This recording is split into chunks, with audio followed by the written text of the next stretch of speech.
ነገ አርሰናል የሚያሸንፍ ከሆነ ሊቨርፑል ዋንጫው ወስጧቸው ስለ ሲቲ ማለት ዋንጫውን አንስተን አሁን ራሱ ማለት አሁን ባለው በፎርም ብንሰጣቸው አይፈልጉትም። አቤት አቤት አቤት! ይሄ ነው የዋንጫው ቡድን? ይሄ ነው ወይ ማንቸስተር ሲቲ የዋንጫው ቡድን? ምንድነው የምታሳዩን? ሸበለው ያንጠባጠብከዋል መሰለህ። እኛ ገና አንድ እኩል ነን ማለት ነው። እየተመለከታችሁ ነው ጋይስ። የነገውን የሊቨርፑልን ጨዋታ አይተን ማለት ነው በደንብ አድርገን እንናገራለን። ዘንድሮ አርሰናል ሊያጣፍጥለት ነው፣ ሊያረግለት ነው። ሳር ቅጠሉ ያሽቃብጣል። ሳር ቅጠሉ እኮ ለእናንተ ነው እያሽቃብጥ ያለው ዘንድሮ እኮ። እናቴ ትሙት ፏድና ሙሉ ያርሰናል ደጋፊ ተንቁልና ጀምረውላል። አላማንከኝም አይደለ? ግባና ፏድ መጀመሪያ የሰራውን ቪዲዮ ተመልከተልኝ። በዚህ መቋጠር ከሄዱ ማለት ነው ለክለብ እንዳፈራ ለህይወት ፍራ ደጋፊ ጀመር። ሲቲ እኮ ለአርሰናል እያሽቀበጠ እኮ ነው አይደል? እንዴ ለአርሰናል እየቋጠረ እኛ ነው ዩቲዩብስ ምን ቤት ነው ለሲቲ የምንቋጠረው እንዴ? ተስፋ ያረግነው ሲቲ ላይ ነበር። እሱም ይኸው ተንኮሻኮሽ። ነገ ሊቨርፑልን ካሸነፈ የዋንጫውን አንድ እጅ ያዝ ነው። ዛሬም አርሰናል ሳይጫወት ጣፋጭ የገና በዓል 2 ነጥብ ከኢትሃድ ስቴዲየም በብራይተን አድራሽነት በሚቶማ አቀባይነት ቤቱ ድረስ መጥቶለት አጣጥሟል። ማወራረጃው ደግሞ ምናልባትም ሐሙስ ምሽት ከሊቨርፑል ጋር የሚያደርገው ጨዋታ ሊሆን ይችላል። አሁን ለጊዜው አርሰናል የፕሪሚየር ሊጉን አናት በ5 ነጥብ ተቆጣጥረውታል። ታዲያ ከሊቨርፑል የሚያደርገውን ጨዋታ አሸንፎ ልዩነቱን ያሰፋል ወይስ ሊቨርፑል እጅ አይሰጥም? ግምታችሁ ምን ይሆን? ጻፉልኝ። እሺ ሲቲዝንስ ምትሉኝ ነገር አለ? አንጠባጠባችሁት ነው ብላችሁ እኮ አንጠባጠባችሁት። ሌሎቹ 18 ቡድኖችና አደራጃቸው ዋናው ማን እናንተ ላይ ነው የሚቋጠሩት ወይስ ለእናንተ ነው የሚቋጠሩት? ግራ ያጋባል እኮ ማን፣ ግራ ያጋባል። እኛ ብቻችንማ እንደዚህ ሁላ ልናንጠባጠባችሁ አንችልም። ተንጠባጠባችሁት እኮ ማን። ሮድሪ ተቀይሮ ገባ፣ ምርጥ ነበረ። መከላከል ላይ ማለት ሌላ እንዳይገባባችሁ ገባችሁ አይደል?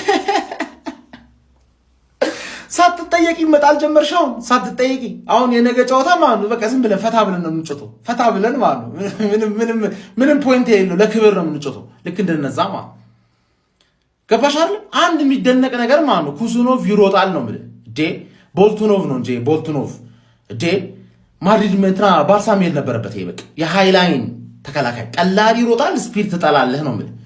ደግነቱ ግን ፎደንና ዶኩ ተመልሶ ኳስ ጠፋባቸው። ኳስ ስለጠፋባቸው ምንም አታመጪ። አሁን ታየሽ ምንም እንደማታመጪ ታየሽ ወይ? ሁላችሁንም ዛሬ አየኋችሁና ትችላላችሁ ምናምን ያልኳችሁ ተጫዋቾች ማለት ነው የምትችሉት በአንጻራዊ ነው እንጂ የሚችለው የአርሰናል ተጫዋች ብቻ ነው። የአርሰናል ተጫዋች ብቻ ነው የሚችለው እዚህ ሊግ ውስጥ ማለት ፋርመርስ ሊግ ነው የምናደርገው።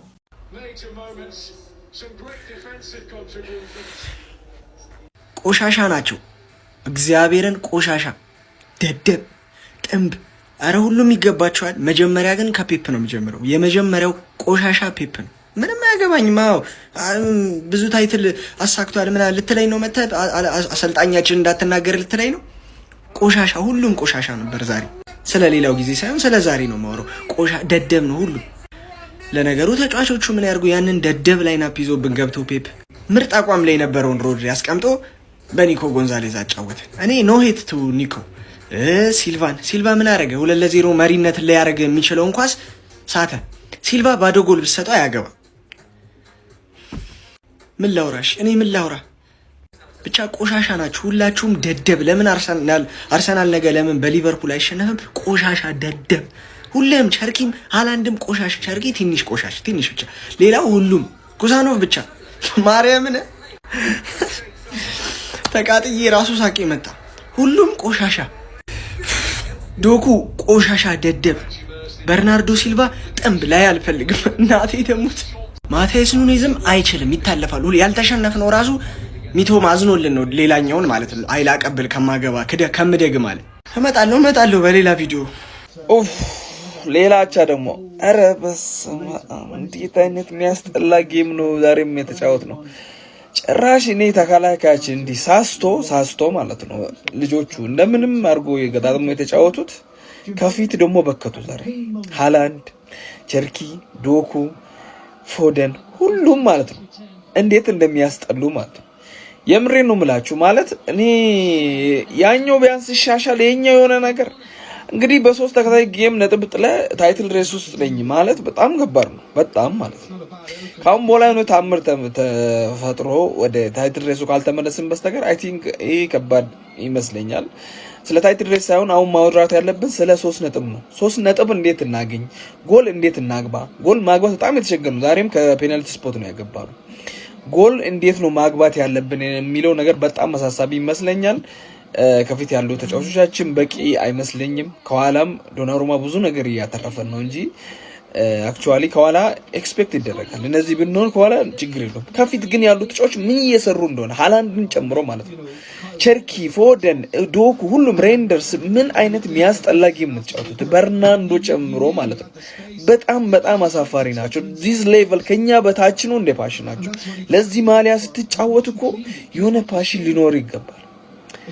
ፍዝዝ ያለ የሚያስጠላ ማለት ነው። እኛ ጎል ለማግባት የምናወጣው ኤነርጂ እንዳይመስላችሁ በቀላሉ ማንም እየመጣ እኛ ላይ ያገባል። እኛ ግን ጎል ለማግባት የምናወጣው ኤነርጂ የምንሰቃየው ስቃይ እንዳይመስላችሁ። እስኪ ደራጁ ይጠብቃሉ፣ ፍዝዝ ያለ ገና ሁሉም እስኪመለሱ ጎል ደግሞ እያዩ እየደረቡ የሚመቱት እያዩ ማለት ነው። እየተደረበ ዝም ብሎ ይመታበታል።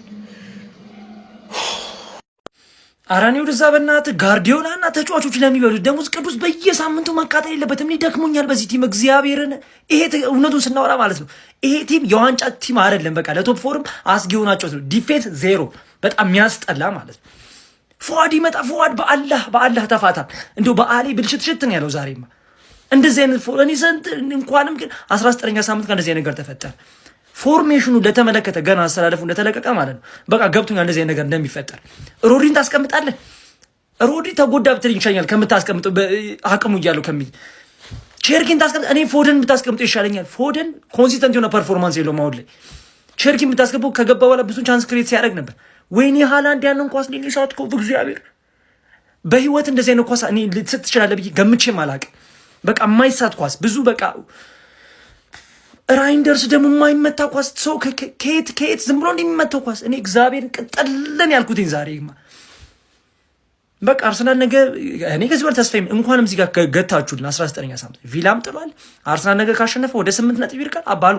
አልቋል።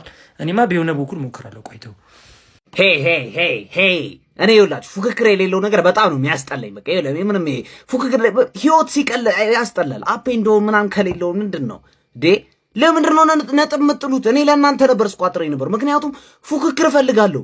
በዓል ነው፣ ስጦታ ልትሰጡኝ እንደምትፈልጉ ማውቃለሁ። ግን አቻለም እንደምትወጡት ኧረ ብራይትኖች እንዴት እድለኛ ናቸው። ግን በዛ ላይ በኢየሱስ ስንት ኳስ ነው የተሳተው። ሃላንድ ስንት ኳስ ነበር ሲሞክር ነበር። ዝም ብሎ ይሳሳታሉ። እንዴት እንደሚሳት አላውቅም። ግን ሲቲም ተስቶለታል። ማን ለበዓል ሰሜኔው ተሰጣችኋ ዋዜ ሞለት ለበዓሉ ቀን ደግሞ እናንተ ለኔ ሰጣችሁኝ 2 ነጥብ ማለት አልፈልግም። በቃ አልፈልግም። እኔ አታስጨንቁኝ እንደዚህ። አረበስ አችሉ። እሺ ትንሽ ተረጋግቻለሁ። የተጫዋቾች ሬቲንግ እንሰራለን። ማንቸስተር ሲቲ 1 ብራይተን 1። ኦቨርቲንኪንግ ከፔፕ ጓርዲዮላ ልጀምርላችሁ። ኦቨርቲንኪንግ ምንም ታክቲክ ማያስፈልገው ጨዋታ በገዛ እጁ ተከላካዮቹ የሚገርም በቃ ማክስ አላይን 8 ከ10 በመጀመሪያ ጨዋታ የሚገርም ፐርፎርማንስ። ኩዛኖቭ በፈጣሪ ስም ትችላለህ፣ እናቴ ትሙት። በጣም ሚለይ ተከላካይ ሚለይ በቃ ይሄኔ ራይት ባክ ላይ እሱን እዛች ቦታ ላይ አጫውተን የማቲያስ ኑኔዝ ስፖርት አጫውተ ነው ቢሆን ኖሮ እነዚህ ሉዝ ያደረግናቸው ነጥቦች እንዳለ ባላጣናቸው ነበር። 8 ከ10 ማቲያስ ኑኔዝ ሁሌም እንዳወራሁት ነው። በቃ 2-3 ጨዋታ ምርጥ ፐርፎርም ያደርጋል። የሲቲን ደጋፊ ይሸጉዳል፣ እድሜውን ያራዝማል። ከዛ በተረፈ ምንም የሚሰጠው ጥቅም ራሱ የለም። እሺ ናታናኪ ይህ ደግሞ የተመጣ ብስብስ ነው። በፈጣሪ ስም መሮጥ ማይችል እንደዚህ አይነት ተጫዋች ደግሞ አይግጠማችሁ። 4 ከ10 መሀል ሜዳ በርናንዶ ሲልቫ የምትባል ሰውዬ፣ ኧረ አላህን ፈርተህ ክለቤን ልቀቅ። በቃ አላህን ፈርተህ ክለቤን ልቀቅ። ሰው እንዴት ነው ባዶ ኳስ የሚስገበገበው? ለሃላንድ የሚሰጥ ኳስ እሞክራለሁ ብሎ በመጀመሪያ ዙር ጨዋታ ፈርስት ሃፍ መጨረስ እንችላለን። እሺ ሁለተኛ ጎሉ ሲገባ ሰው ለመከላከል ከቨር ያደርጋል፣ እሱ ቂጡ አፈንድዶ ይሰጣል።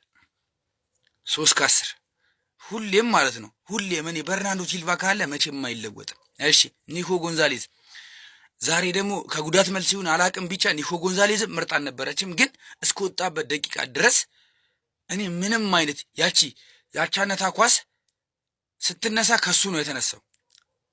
ያስ ከዛ ስተት ውጪ ሌላ ምንም አላየሁበትም። 6/10 ራይንደርስ